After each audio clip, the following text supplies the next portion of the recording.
there, you're welcome to this week's episode of the PB Show. On this week's episode, we are taking a look at this is a time for you to pray. This is a time for you to plan. This is a time for you to build up yourself, build up your relationship with God, because you cannot, God can only lead you to the right person, the place of prayer, the place of seeking His face. And I also like to say that God has a timing for everybody. Wait for your timing.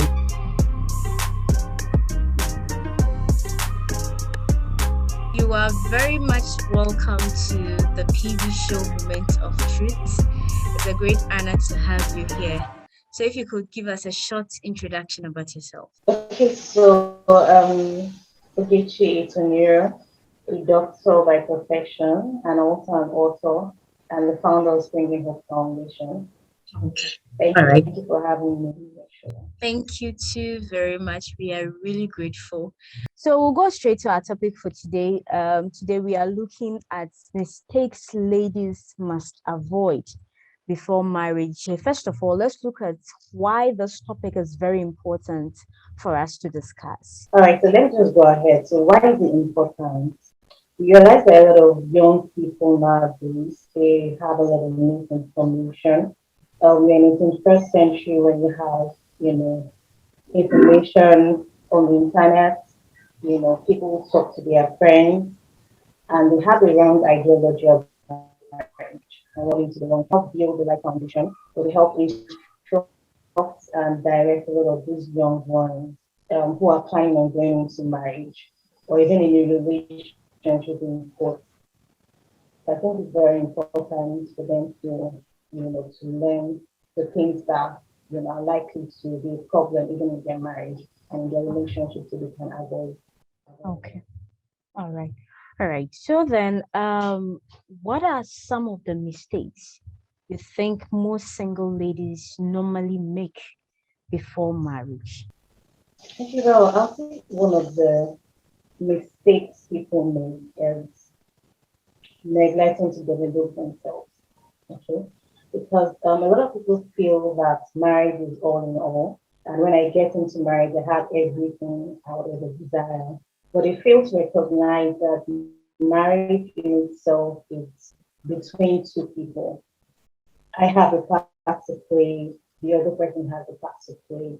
And being able to develop who you are, first of all, know who you are, understand why you are on this earth, understanding your purpose is also very key. We understand that man in himself is made up of the spirit, the soul, and the body.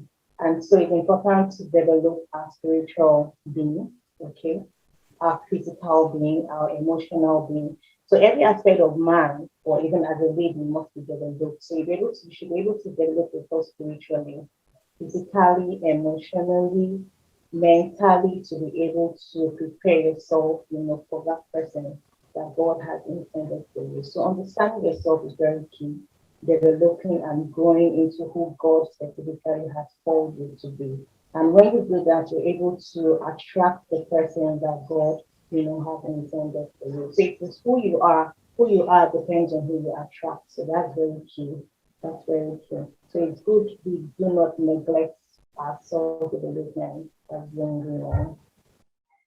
All right, but then, could you share with us one particular thing that most singles usually do that you think it's a no before marriage? Okay, so I would say one of the things that most singles do is their willingness to give themselves. Like you gave an example of when young women fall in love, you understand, they lose their convictions, let down their boundaries, and they're willing to give their all basically to that man, even before marriage. In the belief that, oh, this man will love me more, or this man will be committed to me. So I think that's one of the things that a lot of people find themselves doing. Some people also going to marry because of the pressure, societal pressure, or my friends are getting married, so I would love to get married. And so they even going to marriage for the wrong purpose or with the wrong purpose in mind. So I think we all have to be very cautious because there are a lot of people who are there to destroy life, destroy destinies, and destroy, young people in general. So we should be cautious of the trap of falling into, into the hands of the wrong people in the bid to win their love or win them. So we should be very cautious not to let down our guard. We should understand who we are and carry ourselves differently. Okay. All right. So there is a case I'm going to bring before you, for you to help us. There was a case someone brought to our table, based on this particular topic. But then, here is the actual case. She's been with this person for some months now, in courtship, preparing for marriage. But then, there were things that she didn't know about the man. There were things that, according to her, God revealed to her to ask. And anytime she tried asking the man says, "No, there is nothing I'm hiding from you." Then later she got to know that, let me say, I think 4 months to end the courtship, she got to know that the man, had actually impregnated another woman without her knowledge. And the woman was just a month to delivery. Now, this is a lady, serious about the things of God. You said you've been praying for the will of God, and someone came your way. Then you happen to hear this story. Um, what should the person do? Would you advise the person to go ahead with the marriage? We are talking about certain mistakes we make before entering into marriage. Would you advise the person to go into it, or she should rather say no? Yeah. Thank you for the question. Right. Marriage is every marriage is built on trust. Okay. And when that level of trust is broken, it's difficult to mend. Okay. And for people always say that a broken marriage or a broken courtship is better than Broken marriage. divorce. I believe that she had an opportunity. I'm sure she's probably been praying to God for God to reveal, what had been bothering her or reveal more of the person to her. And it just happens that even before, few months before the marriage, that happened. It was revealed. So I think it's better for her to. I would advise, it's better for her to pull away because you can't go into something where the foundation is already broken. You cannot build on a broken foundation. And if the face of trust is broken, you cannot go ahead.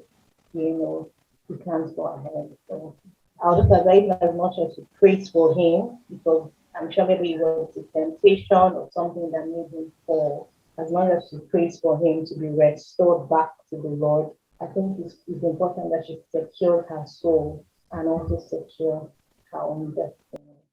All right. Thank you very much. Before we go to the next question, we want you to share some experiences with us. You've been single before. How were you able to manage the single life and the challenges that came with it? Okay, so I'll say one of the challenges of being single is that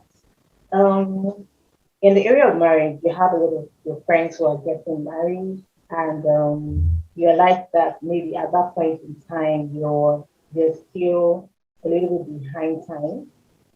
So one of the challenge, even young people face personally or otherwise is the pressure of getting married. Okay. The pressure of getting married in the sense that they make the wrong decisions because their friends are, into a relationship or into courtship and they are forced to make decisions outside the will of God just to, yeah, so I can see the pressure of having your friends get married and the pressure of having to sometimes get into the wrong relationship in the bid to pass the time. Yeah, but sometimes we understand that God has a time for everybody, and should be able to know that irrespective of whoever goes ahead. God has a timing for you. God has a timing for anyone who's listening at this point in time. God's timing might not probably be your timing, but God is always on time when it comes to, purpose and the things pertaining to us as His children. So what I'll say is that be patient, for those who are, being pressurized into going into relationships that is not even of God. Our single is a time for us to pray, seek the face of God, be patient, develop ourselves, success, and develop virtues, godly virtues that will prepare us for the right person. Okay. It's important that we pray, we plan, develop ourselves, and trust God. Okay. So I'll now chip in a little bit into your health area. So assuming you've been single for some time, but then you've messed up with your life in the past, how does it have any effect aside the spiritual aspect? Let's look at the physical. Can it have any effect on your life when it comes to fertility? Okay, so well, it depends on the extent one would have gone. For instance, if you have someone who has had an abortion, we have what we refer to as safe abortion, and we have what we refer to as unsafe abortion. So for most people who come, who end up becoming infertile, there's so many causes of infertility. So I would say one of the major causes is unsafe abortion.